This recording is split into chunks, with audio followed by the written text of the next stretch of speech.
السلام عليكم، كي راكم؟ ان شاء الله كاع تكونوا بخير، وان شاء الله الفيديو تاعي يلقاكم بخير. مرحبا بكم معايا في وصفه جديده. اليوم ان شاء الله جيت نشارك معكم بوراك بالدجاج وصلصه البيشاميل. لا دغنيغ فوا درتها معكم بالدجاج ولا صوص فرomاج، وهاد الخطره بدلت. شوفوا هاد البوراك يجي بزاف بنين، يجي مشمخ ماشي ناشف.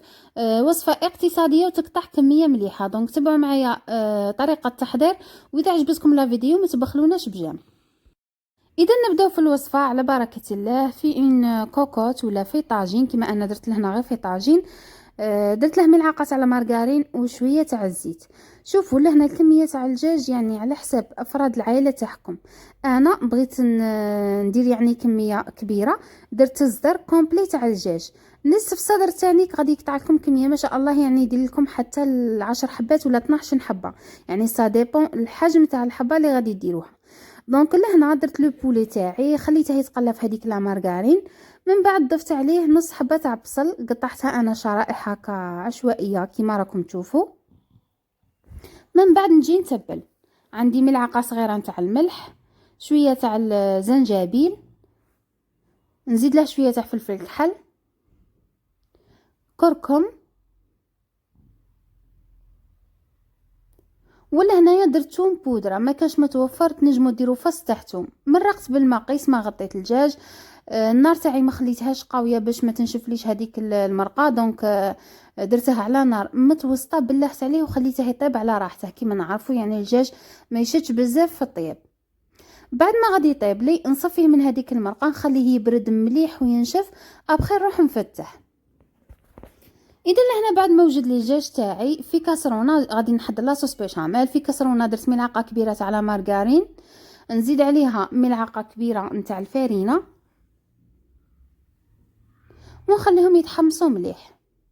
يعني كما العاده راني موالفه ندير معكم لاصوص بيشاميل، مي هذه غادي تكون شويه مختلفه. باسكو غادي نديروها في الحشو، دونك ما لازمش تكون كما نقولوا خفيفه. دونك غادي نتقلوها. انا لهنايا بعد ما قليت هذيك الفانينه اولا حمصتها في لا مارغرين، جبت كاس ونص تاع الحليب.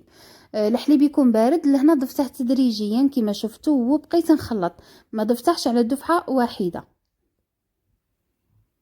نبقى نحلف هذيك لافاغين بالفوي باش ما تشكليش الكريات، ونخلط مليح.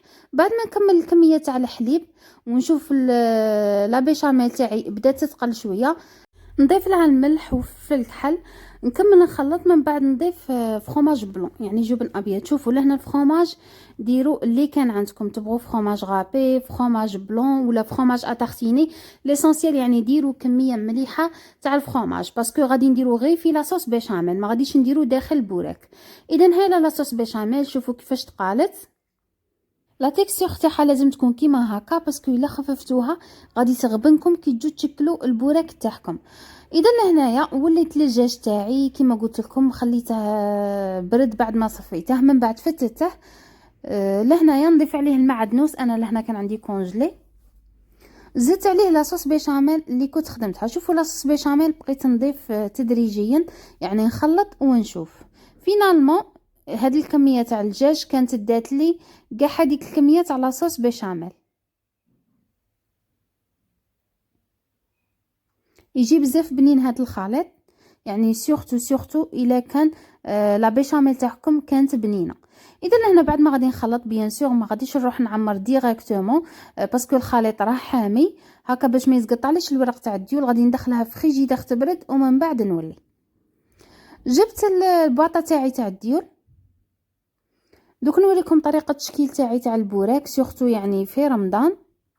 انا نديره بهذه الطريقه، يعني ما نشكلش بالحبه هكا باش نكمل بالخف. كيما شفتوا حطيت واحده فوق واحده، وزعت لافارس كاع. تنجموا ديروا يعني 5 منا و5 منا، ومن بعد نبقى نرولي في الحبات تاعي بهذه الطريقه. هذه طريقه عمليه وبزاف خفيفه.